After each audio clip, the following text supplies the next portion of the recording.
ఆంధ్రప్రదేశ్లో కూటమి ప్రభుత్వం అధికారంలోకి వచ్చి ఏడాది కాలం అవుతుంది. ఈ ఏడాది కాలంలో మీరు ఏం చేశారయ్యా అని ఎవరైనా అడిగితే మాది సుపరిపాలన సుపరిపాలన సుపరిపాలన ఈ మాట మనం వింటూ వస్తున్నాం. ఇది సుపరిపాలన కాదు, శుద్ధ దండగ పాలన. ఇది సుపరిపాలన కాదు, సూపర్ 6కి ఎగనామం పెట్టిన పాలన. జగన్మోహన్ రెడ్డి గారు ఈ రాష్ట్రంలో ఉన్న పేదవాళ్ళందరికీ కులం మతం పార్టీ చూడకుండా అన్ని సంక్షేమ పథకాలు తాను ముఖ్యమంత్రి అయిన మొదటి సంవత్సరం నుంచే 5 సంవత్సరాలు ఏ విధంగా ప్రతి ఇంటికి కూడా అందజేశారో మనం కళ్ళారా చూసాం. అంతకు మించి ఇస్తానన్న చంద్రబాబు నాయుడు కూటమి ప్రభుత్వం ఈ ఏడాది పాలనలో ఒక్కడంటే ఒక్కటైనా ఇవ్వడానికి ముందుకొచ్చారని నేను ప్రశ్నిస్తున్నా. ఈరోజు సుపరిపాలన అంటే ఏంటి? 1,60,000 కోట్లు అప్పు చేయడం సుపరిపాలన. ఫస్ట్ ఏడాదే 81,000 కోట్లు ప్రజలకి ఎగనామం పెట్టడం సుపరిపాలన. చెప్పిన సూపర్ 6లో ఒక్కటి కూడా అమలు చేయకపోవడం సుపరిపాలన.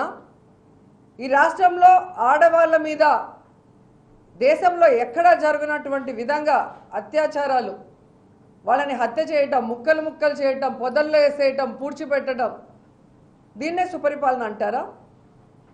17 మెడికల్ కాలేజీల్ని అమ్మకానికి పెట్టడం సుపరిపాలన అంటారా? లేదా రాష్ట్రం మొత్తం డ్రగ్స్ గంజాయి డోర్ డెలివరీ చేయటాన్ని సుపరిపాలన అంటారా?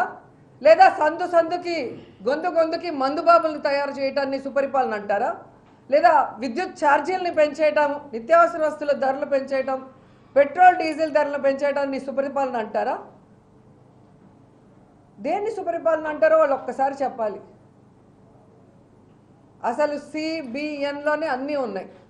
C అంటే చీటింగ్, B అంటే బాధుడే బాధుడు, N అంటే నేరాలు.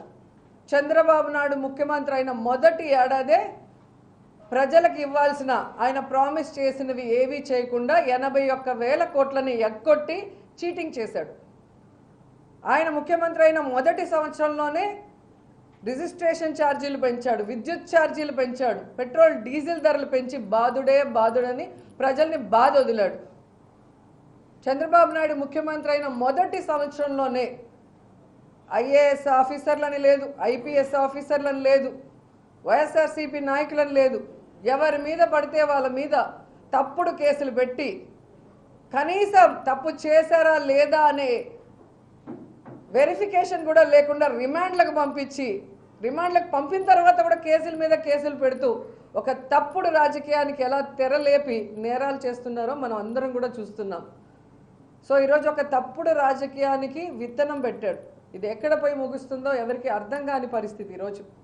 ఎందుకంటే ప్రభుత్వంలో రావటం కోసం గత ప్రభుత్వం కన్నా బెటర్గా నేను సంక్షేమం చేస్తాను, అభివృద్ధి చేస్తాను అని చెప్పి ఈరోజు అవన్నీ గాలికి వదిలేసి ఈ విధంగా అధికార పార్టీనేమో లేకుండా చేయాలన్న ప్రయత్నం, ప్రజల్ని భయభ్రాంతులకి గురి చేస్తూ రెడ్ బుక్ రాజ్యాంగం అంటూ తామిచ్చిన ఎల్లో బుక్ మేనిఫెస్టోని పక్కన పెట్టడం అనేది కరెక్ట్ కాదు.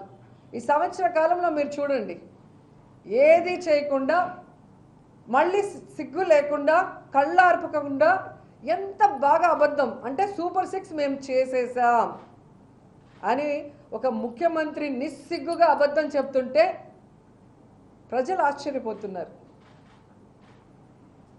మళ్ళీ మాట్లాడతారు, ఎవరైనా సూపర్ 6 గురించి మాట్లాడితే వాళ్ళకి నాలుక మందం అంట. మీరు ప్రజలకు ఇస్తామన్నవి ఇవ్వకుండా నాలుక మడత పెట్టినట్టు ఇవన్నీ మడత పెట్టేసి అడిగినవాడికి నాలుక మందం అంటే ప్రజలు ఏమన్నా పిచ్చోళ్ళు అనుకుంటున్నారా? చంద్రబాబు నాయుడు గారు, లోకేష్ గారు, పవన్ కళ్యాణ్ గారు అని ప్రశ్నిస్తున్నారు.